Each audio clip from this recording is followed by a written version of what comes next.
bienvenidos a otro episodio de nuestro podcast. Hoy tenemos un invitado muy particular, él es Jorge Cano. Él es maestro en arte dramático de la Universidad de Antioquia y usa la improvisación, que es una técnica teatral, para generar habilidades socioemocionales, es decir, impro para la vida. Tenemos con él un nuevo producto, son las cartas de juegos. Por eso pues lo invitamos para que conversemos un rato sobre las cartas, qué es ese producto, cómo usarlo. En este tema de la improvisación pues podemos generar más capacidad para afrontar la frustración, el miedo al error, la equivocación. Pero Jorge, ¿qué tal si comenzamos jugando? Juguemos de una vez. Bienvenido a nuestro podcast. Muchas gracias, Juliana. Saqué una carta, esta me gusta mucho. El chiste está en inventar el chiste. Un participante escoge una palabra al azar e inventa chistes con ella. Por ejemplo, árbol. Chiste inventado. Había un árbol muy bueno para las matemáticas y todos le decían que tenía mucha madera para el estudio. ¿Qué tal? ¿Quién se inventó el chiste? Chistes con la palabra roca. Listo. ¿Qué le dijo una roca a otra roca? ¿Qué le dijo? Qué vida tan dura. Bueno, mira, una de las cosas importantes de este chiste es que no podemos censurarlo. O sea, el chiste que sea puede ser malo. No estoy diciendo que el tuyo sí ha sido malo. Puede ser malo, pero la idea es que todos lo aceptemos para que todos se atrevan a hacer chistes. Ok, es tu turno. ¿Qué? Chistes con roca. Con roca. Que hay una roca que se había despicado en la punta. Entonces tenía mucho filo. Y fue a almorzar porque uno con filo almuerza. ¡Ay, muy bueno! ¿No te gustó? Tenés que reírte porque acordate que es la premisa. A ver, es. Que una roca estaba peleando con otra y le sacó la piedra. Bueno, Jorge, cuéntanos estos chistes. ¿Cómo trabajan las habilidades socioemocionales? Que es de lo que vamos a hablar hoy. Bueno, Por ejemplo, ¿qué chiste tiene? Trabajar. Tiene mucho chiste, ¿sabes por qué? Porque en este ejercicio específico estás trabajando, uno, la creatividad, otro, la no censura, o sea, porque puede ser que a uno le ocurran cosas y no diga porque, qué pena, que van a pensar que es cachi. No, es como, se me ocurrió, lo digo. Y lo tercero es que te puedes servir de truco para cuando tengas como una situación difícil o estás aburrido o tu mente, sí, el foco de tu mente está en algo como que le das vueltas y que te pone un poco decaído, turbio, triste, lo que sea. ¿Qué pasa si hacemos una pausa? Se puede convertir en una pausa para la creatividad, para reírnos un poco de nuestros propios descaches y lo que sea, y de pronto, quién sabe, salga un chiste interesante y vuelva a nosotros después.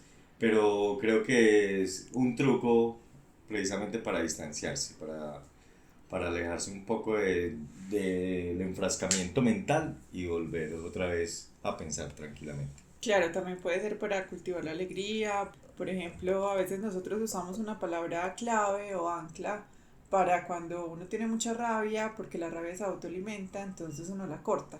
Como, ya no más, no pienses más, pues qué chévere el ejercicio de ir caminando con esa rabia, con esa tristeza y empezar a inventarse chistes con lo que vayas viendo, incluso para fomentar la empatía, porque también puede ser para sacar al otro de la aberración, de un bucle mental, de una rumiación. Imagínate que mi papá, hace mucho tiempo, cuando yo estaba pequeño, mi papá cuando se enojaba, pues me conecta ahí con eso que le contaste de sacarlo de la rabia, se enojaba y lo iba como a regañar a uno, y uno se daba cuenta de eso y uno se anticipaba, y uno le decía, padre, tenés la vena risueña. Y era como la vena que se le brota a la gente en la frente, que puede ser de risa, de rabia, lo que sea, pero se brota una venita. Y él decía, Jorge, estoy hablando en serio. Y uno decía, ya te está bajando, padre, por la nariz, por los pómulos y va llegando a la boca. Entonces eso de la vena se convertía en un chiste. Y él, al final, él no aguantaba y se reía, y entonces ya no era capaz de regañarme. Pero más allá de, pues, porque más que el regaño era necesario ahí, era que lo sacaba del estado de enojo en el que estaba, así me regañara después. Imagínate uno empezando clase contando chistes. Podría ser. Puede ser una buena carta. Bueno, ese es un gran uso para nuestras cartas de juegos. Empezar las clases o alguna sesión con chistes inventados. Pero bueno, Jorge, a lo que vinimos. Contemos, ¿tú qué haces? ¿Qué es la improvisación? Demos un contexto de qué posibilitas con lo que haces para que demos introducción a las cartas de juegos. Bueno, mira, Impro para la vida parte pues de la formación que yo tuve como maestro en arte dramático, es una técnica. La técnica de improvisación hace parte de la formación de uno. A veces está inmersa en la carrera, a veces uno lo hace como por su cuenta. En este caso pues tuve la fortuna de encontrarme con una persona que trajo la técnica a Colombia. Estuvimos varias personas como inquietas por este proceso, hicimos como un trabajo, creamos un grupo y después de mucho tiempo yo tomé mi propio camino con una técnica que se llama impro, que es una técnica británica. Sin embargo, la improvisación teatral tiene muchas líneas, no solo esa británica, sino que hay muchos tipos de improvisación. Y lo que empecé a hacer es a descubrir que lo que pasaba en la escena con los improvisadores, si uno lo desarrollara para la vida cotidiana, le haría la vida como más tranquila, más fácil de llevar, fluiría un poquito más.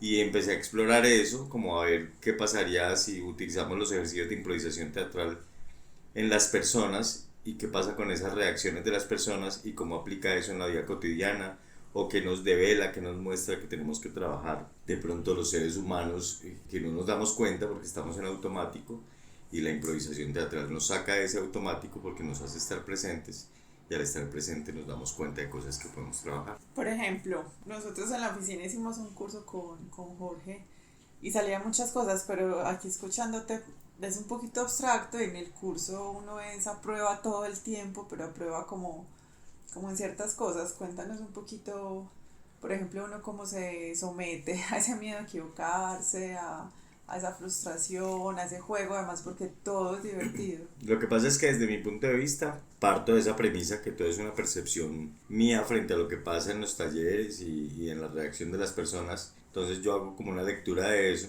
No quiere decir que eso sea verdad ni que sea la última palabra, sino una postura, y la persona ve si eso le como que le hace match con eso que le digo y que puede encontrar de ahí en adelante, o simplemente dice no, eso no va conmigo y pasa. En los talleres o en los ejercicios que hacemos de improvisación, más allá del ejercicio como tal, es donde estás realizando el ejercicio. Entonces, en un taller de impro para la vida, vos estás con otras personas. Normalmente, ¿qué es lo que nos da miedo o por qué nos da miedo el error? No es simplemente por la frase como tal, me da miedo equivocarme, pero ¿por qué me da miedo equivocarme? Entonces, desde la impro, para mí, he encontrado que el miedo a equivocarse tiene que ver con la exposición, o sea, como nos ven los otros o los otros que están ahí presentes con nosotros. Sentimos que nos están evaluando, que nos están juzgando, que nos están señalando. Y si no es así, aunque no lo estén haciendo, digamos, si están presentes y yo le pregunto a los espectadores, ¿ustedes se están evaluando o no? Casi siempre me dicen, no, estábamos como haciendo como fuercita para que les vaya bien, para que les salga bien el ejercicio.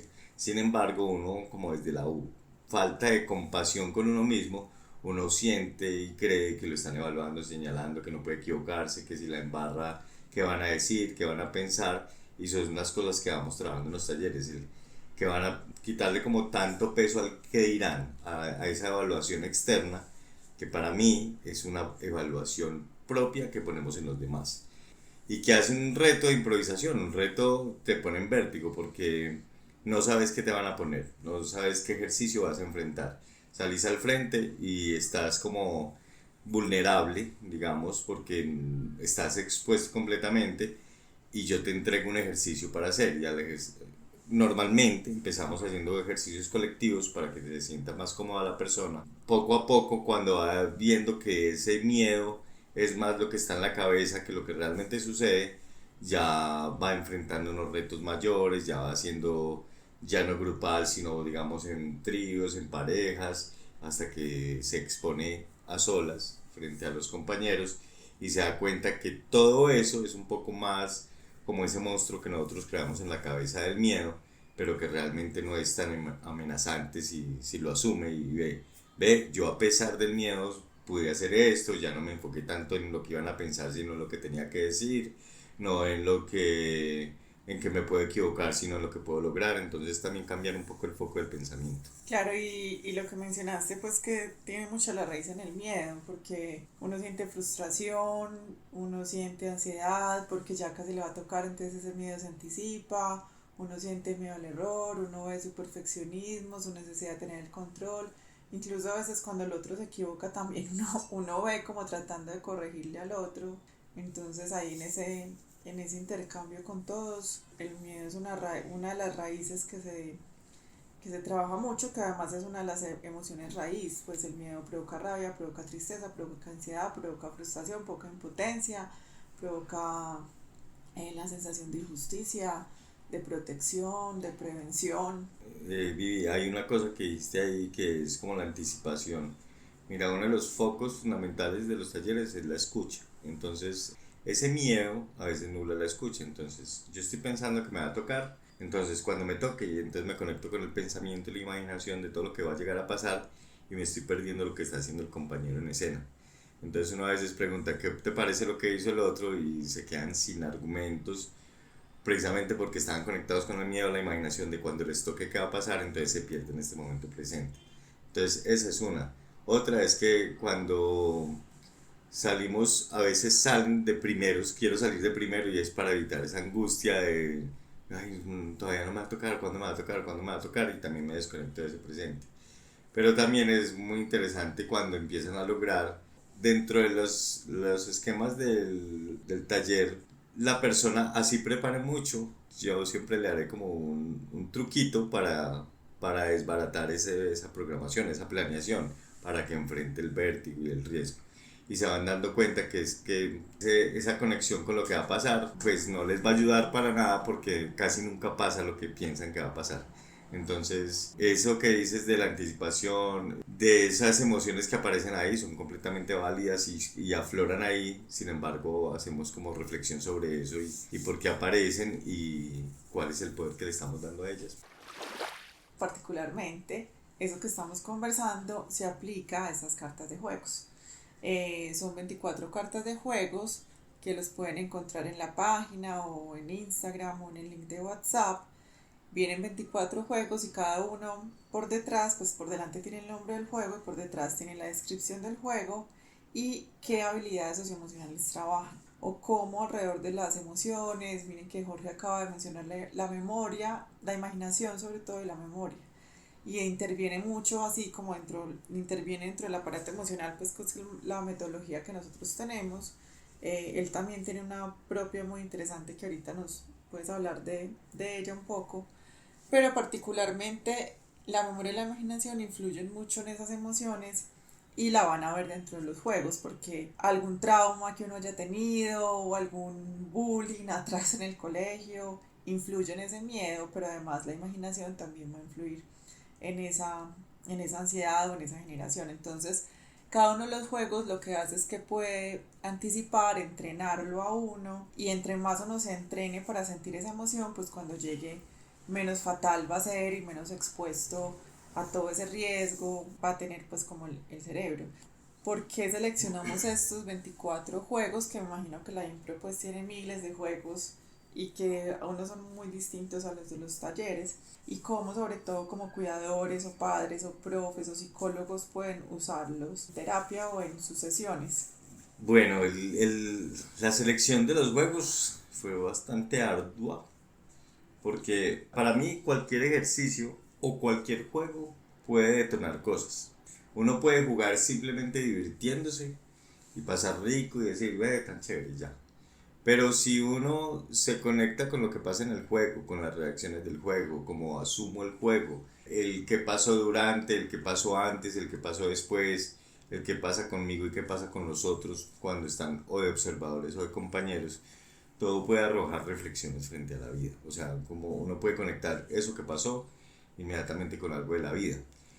Y esta selección de las 24 cartas se hace es a partir de ejercicios que ya han generado diferentes reflexiones o conclusiones en participantes en los talleres. Entonces, a partir de eso, ve uno como el potencial que puede tener cada uno de esos juegos frente a una persona X. Como lo dices, esas personas si hay un acompañante, un acompañamiento al momento de jugar, es importante ver más allá del juego, o sea, ver qué pasa con la persona independientemente del desempeño, porque hay una cosa muy importante en las cartas, para mí, en cualquier juego que se haga de improvisación, si es enfocado a la vida, y es que lo menos importante es lograr el reto, es como que lo haga bien o que gane el reto. La palabra ganar o perder ahí como que no aplica, sino que asuma el reto y vea a ver qué pasa con él, con ella, con la persona que lo enfrenta. Entonces, eso que vas a vivir es como estar consciente de qué está pasando contigo, de qué estás sintiendo, qué emociones te está generando, si te da ganas de abandonar el juego, si te da ganas de seguir, o se te convierte en una obsesión lograrlo, o si realmente me da rabia y más bien me voy para otro lado y ya no quiero jugar más.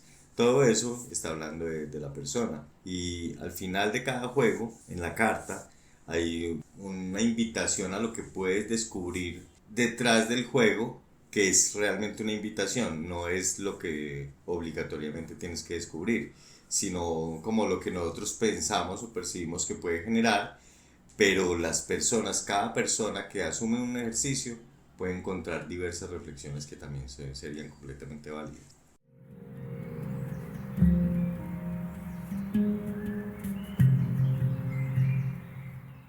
Claro, hagamos uno para que Ay, vamos a jugar.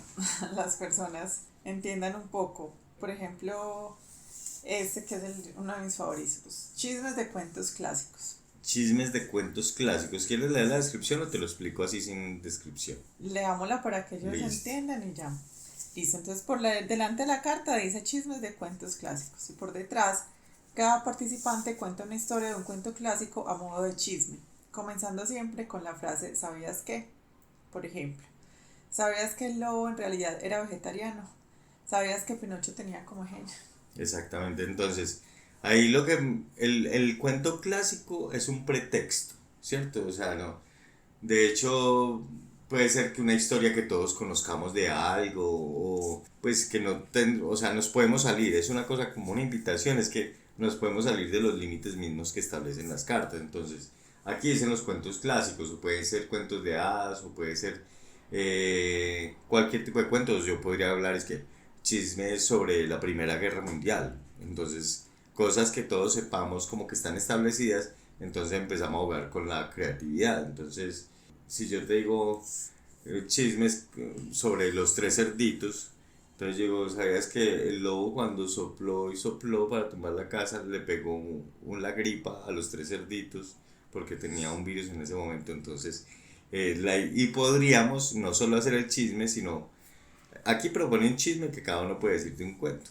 Pero si yo hago un chisme sobre el chisme, entonces, por ejemplo, yo dije, el lobo sopló y sopló y los tres cerditos quedaban contagiados de una gripa que tenía el lobo. Eso es un chisme porque no está en el cuento.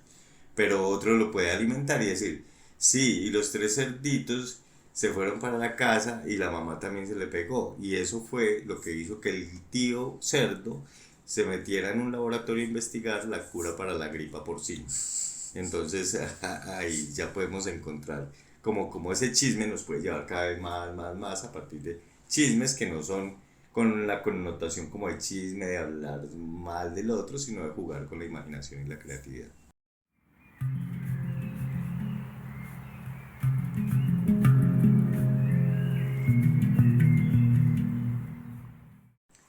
Listo, miremos este otro, no fue así.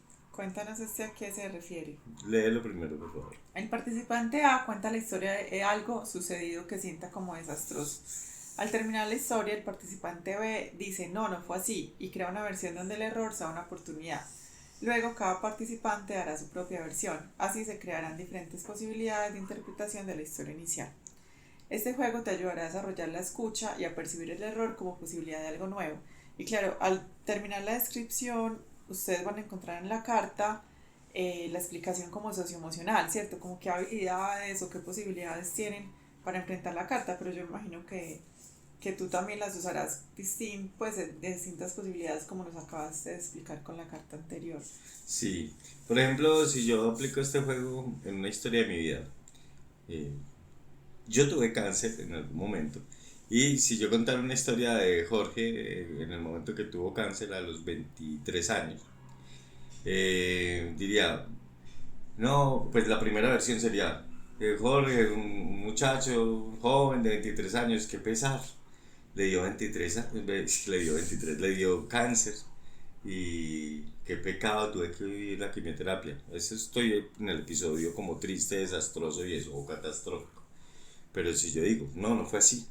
Imagínense que ese muchacho estaba metido en el mundo financiero, con bancos, trabajaba en un montón de cosas que no le gustaban. Y cuando le dio cáncer, vio la oportunidad de estudiar algo que le gustaba. Y estudió teatro y hasta el sol de hoy es feliz haciendo teatro. Entonces está haciendo la versión positiva de eso. Pero podemos jugar también con la imaginación. De hecho, podemos jugar con la creatividad. Si yo te digo, dime algo que haya pasado, así sea inventado, inventado. Una vez iba para una reunión muy importante y la típica que pasa el carro y le echa el barro encima y tuve que llegar como una asquerosa a la cita. No, no fue así. Resulta que una vez iba ella para una reunión en la que iban a definir una fiesta de disfraces. Entonces cuando ella estaba pasando por ahí decía, no tengo disfraz, no tengo disfraz.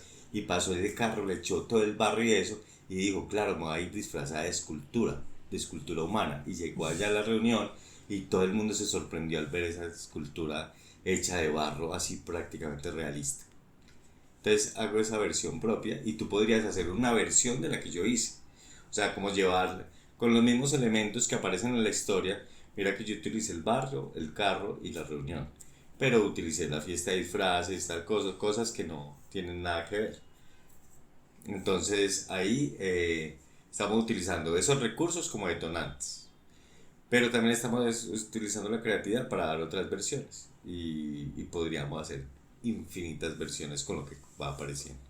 Claro, y mira que hay pues esa tragedia, que es realmente una enfermedad tan compleja como el cáncer, pudo haber creado en ti otras posibilidades y en todos, porque yo, por ejemplo, cuando me invitan a esas charlas, digo que el fracaso ha sido los fracasos amorosos y que de ahí nació el abrazador y toda la experticia en temas emocionales, pues, cierto, como que todos somos, todos en el simple acto de vivir aprendemos, que es lo mismo que hace ese abrazador caminando por su isla, aprende de sí mismo a enfrentar, a descubrir, a posibilitar que ese error sea una oportunidad, que esa puerta que se cierra sea la posibilidad para que otra se abra, para que uno esté más concreto en la solución. Y uno siempre va a poder cambiar la historia, incluso como uno mismo se cuente la historia, va a ser más dramático, más grave, o quedarse más en la tristeza, o afectar más la memoria. Vivi, te quiero contar algo más de esa situación. Es que, que el mismo ejercicio aplicó para la vida real. Pues acabo de caer en cuenta de eso. Que éramos dos pacientes con el mismo diagnóstico, la misma edad, la misma periodicidad, los mismos medicamentos, todo. Y el día que nos encontramos, el primer día que nos encontramos en quimioterapia, ella dijo, yo no sé para qué estoy en quimioterapia si yo me voy a morir de esto. Y yo le dije, no, no va a ser así. O sea, es casi la misma frase. Yo le dije, yo no estoy aquí porque sé que me va a morir. Si yo supiera eso, no estaría acá. No va a ser así. Yo me voy a curar y me da tal cosa. Tal. Y eso era una discusión. Casi que hacíamos el juego cada vez que nos encontramos. Ella decía lo que iba a pasar horrible y yo decía lo que iba a pasar a favor. Y finalmente, a mí la consecuencia fue muy favorable. O sea, yo me curé, estuve en controles y estoy en cero, pues con eso. Y la chica, después de 5 años de control, de terminar el tratamiento, ella estaba muy mal, estaba tristemente delgada, pues calvita, vomitando todo el tiempo. Y todo lo que yo dije todo el tiempo que no iba a ser así, no me pasó. O sea, yo no vomité, no se me cayó el pelo, o sea, fue como donde puse el foco de mi mente y lo puse en lo que podía llegar a lograr a partir de la intención. Claro, y muchas veces parte de la terapia es cuando uno ya sabe que sanó, que está al otro lado, es porque cuenta la historia de manera distinta. Listo, hagamos el último. Bueno, vamos a hacer esta que se llama ni no ni pero. Entonces, ¿para qué es esta carta? Esta carta tiene que ver mucho con la aceptación y con el lenguaje que utilizamos. Imagínate que muchas veces uno está realizando los ejercicios o habla de cómo le pareció o cómo se sintió. Y la gente dice, no, me sentí súper bien. Y uno dice, entonces, ¿por qué no?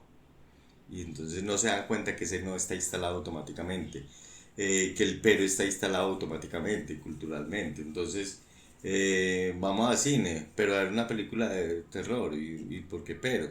¿Qué tal sigo y vemos una película de terror? Porque están instalados ahí. Entonces, este ejercicio lo que trata es de darnos cuenta de si somos conscientes o no del lenguaje que utilizamos cuando estamos en una situación. Entonces, vamos a hacer ese ejercicio, teacher. Ok. ¿Listo? Entonces, vamos a hacer una situación de una tienda. Ya me dio susto. Tranquila. Ahí, por ejemplo, yo te diría, percibe dónde lo sientes, qué sientes, si en el Estoy cuerpo. sudando en las manos. Entonces vamos a hacer una tienda. ¿Qué quieres ser, la tendera o la clienta? La tendera. Entonces yo soy el cliente y vamos a hacer una conversación para pedir un domicilio o algo. Si aparece la palabra no o pero, aquí, para que los ¿cómo es? Oyentes se den cuenta, vamos a evidenciarlo. En un ejercicio escénico diríamos como que de pronto la persona que dice no pero se desmaya, y si no se desmaya uno hace evidente que dijo no pero para que se desmaye, y cuando lo hacemos en escena eso se llena de cuerpos desmayados porque es muy automático esa palabra. La idea es hablar fluidamente sin estar pendiente como no puedo decir no, sino O bien sea, decirlo. cuando tú dices escena es cuando un profe o un mediador está con los chicos y alguien dice la palabra y se desmaya, ¿cierto? Exactamente, cuando hacemos el ejercicio. Listo, entonces vamos a empezar. Buenas, don Rogelio, ¿cómo amaneció? Muy bien, ¿y usted? Ah, muy bien, don Rogelio, cuénteme qué quiere hoy. ¿Tiene yuca? Sí, claro. Me da 3 de esas grandes que usted vende. Claro que sí, le voy a seleccionar unas bien buenas. Vea su yuca. Mire, y el jugo que usted me vendió la otra vez está vencido. ¿En serio? Imagínese, me devuelve la plata, por favor. Ay, don Rogelio, ¿y usted tiene el jugo ahí? Yo veo la fecha. Ya lo boté. Ay, yo como le muestro a Popostón que eso estaba vencido. ¿A quién? Haciéndome publicidad aquí en la tienda. Bueno, está bien, entonces, ¿qué hace? Se va a quedar con una platica haciendo que está vencido. Don Rogelio, cuando usted me traiga la cajita, yo hago el reclamo con la empresa y le devuelvo la Ah, yo platica. tengo la caja sin el jugo. Ah, sí, tráigamela. ¿Eso sirve? Sí, claro. Bueno, ¿y cómo va su esposo? Ah, El, él, el niño sí perdió el colegio. ¿cómo le parece que él recuperó todas las materias? Entonces, mira, que aquí la gente no lo está viendo, pero en el cuerpo se ve como la tensión de no puede decir no, no puede. Sin embargo, ahí lo interesante es que estamos siendo muy conscientes de las palabras que estamos utilizando. Que muchas veces estamos en automático y las palabras salen y pasan muchas cosas. O decimos lo que no queremos decir, o yo no quería decir eso, o pues muchas cosas que pasan sin que nos demos cuenta. Entonces ser conscientes del lenguaje también es muy importante, porque también el lenguaje nos puede llevar hacia lo que queremos o no.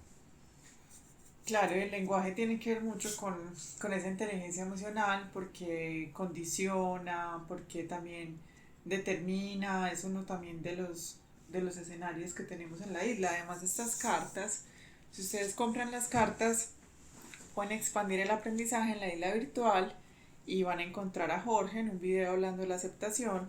El escenario es el río, porque escogimos el río porque es lo que fluye, es lo que pasa, es aceptar el cambio, eh, es, es aceptar, es dejar que las posibilidades, que uno se enfrente a eso que se atraviesa. Entonces en esa isla virtual, en el río, van a encontrar la aceptación y a Jorge como experto contándonos por qué la aceptación es tan importante para la inteligencia emocional y tenemos unos descargables, un contenido digital y un blog donde ustedes pueden pues ampliar lo que las cartas también trabajan, que en este caso es la aceptación. De hecho, y ahorita hablabas como de la metodología y si me permites contarla, eh, esa aceptación es la tercera parte de la metodología que manejo desde Impro para la Vida, que es darse cuenta, aceptar, decidir y actuar. Darse cuenta de que es cómo he sido o cosas que, en las que me he comportado de diferentes maneras que no me gustan de mí, que no significa que soy así, sino que así me he comportado. Después de darme cuenta de eso, puede ser con estos ejercicios y esto, aceptar que así he sido y que he tenido esa conciencia en ese momento y no la conciencia que tengo en este momento. Aceptar que hace parte del pasado y que ya es pasado y no lo puedo cambiar. O que finalmente también tiene que ver con lo que no tenemos control, con el control de las formas de ser de los otros, de lo que sucede y no está bajo nuestro como dominio y lo que sea. Esas cosas que no podemos controlar, aceptar que no las podemos controlar y que no, no dependen de nosotros. Después de eso que yo me doy cuenta y no peleo con eso que me he dado cuenta de mí, tomo una decisión qué hacer con eso. Yo para dónde quiero como encaminar mi vida o mis acciones y mis cosas. Y después de decidir la acción, porque a veces nos quedamos decidiendo. Entonces decide, eso es lo que pasa muchas veces en diciembre, que la gente dice voy a ir al gimnasio, voy a comer mejor, voy a agradecer más, lo que sea, y el otro año está diciendo voy a ir al gimnasio, voy a comer mejor porque se quedó decidiendo. Entonces darse cuenta, aceptar, decidir y actuar, elementos claves de la transformación. Listo, Jorge, muchas gracias. Los invito a que lo sigan también en las redes, Jorge Cano Impro. Y bueno, aquí pueden encontrar entonces 24. Ah, bueno, no les contamos Ay, que sí, algunos te iba a de decir. los juegos traen un QR porque nos quedamos cortos en la explicación y en la posibilidad que el juego trae. Así que algunos traen un QR para que vean a Jorge y a sus estudiantes en acción desarrollando el juego y pueda ser más clara la explicación. Exactamente, sí, porque a veces los ejercicios se explican en el hacer. Entonces tratamos de ser lo más claros posibles con esos. Están esos códigos QR y igual si hay dudas adicionales, creo que siempre estaríamos prestos a aclararlas. Claro que sí. Gracias, Jorge, por este rato. Muchas gracias a ti, Diana. Muchas gracias a todos.